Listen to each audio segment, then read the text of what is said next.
Hamas এবং অন্যান্য ফিলিস্তিনি প্রতিরোধ সংগঠনগুলো এখনও উত্তর গাজার বেশ কয়েকটি অঞ্চলের নিয়ন্ত্রণে রয়েছে। দ্য গার্ডিয়ান গুরুত্বপূর্ণ শহরগুলোতে ফিলিস্তিনিদের সামরিক অভিযান এবং বেসামরিক বিষয়গুলোর ওপর ফিলিস্তিনি প্রতিরোধের নিয়ন্ত্রণ নিয়ে বিশদ বিবরণ তুলে ধরেছে। ব্রিটিশ সংবাদপত্রটি বলেছে, ইসরায়েলি দখলদার বাহিনী সরকারি কর্মচারীদের টার্গেট করলেও উত্তর গাজায় এখনও বেসামরিক বিষয়ে নিয়ন্ত্রণ বজায় রেখেছে হামাস।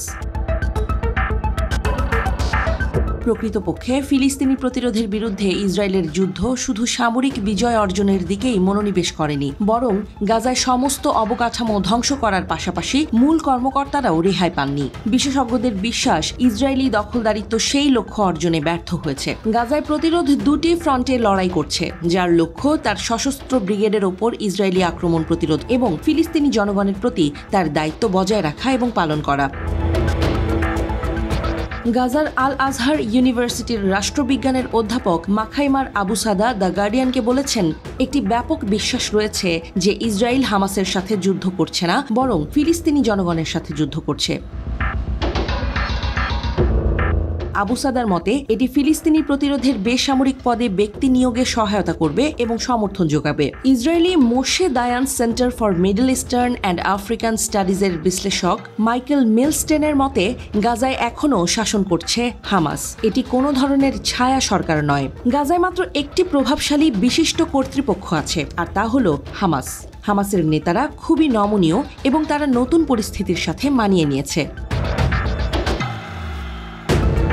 গার্ডিয়ান জাবালিয়ার বাসিন্দাদের সাথেও কথা বলেছিল, যারা নিশ্চিত করেছে যে সরকারি কর্মকর্তারা বাজারে টহল দিচ্ছেন, প্রয়োজনীয় পণ্যের মূল্য নিয়ন্ত্রণ করছেন এবং মানবিক সহায়তা বিতরণের আয়োজন করছেন। এটি পুনরায় নিশ্চিত করে যে ৮ মাসের যুদ্ধ এবং জাবালিয়ার মতো ঘন বসতিপূর্ণ শহরে বেশ কয়েকটি সামরিক আগ্রাসন সত্ত্বেও ফিলিস্তিনি প্রতিরোধ তার দায়িত্ব পালন করতে সক্ষম হয়েছে।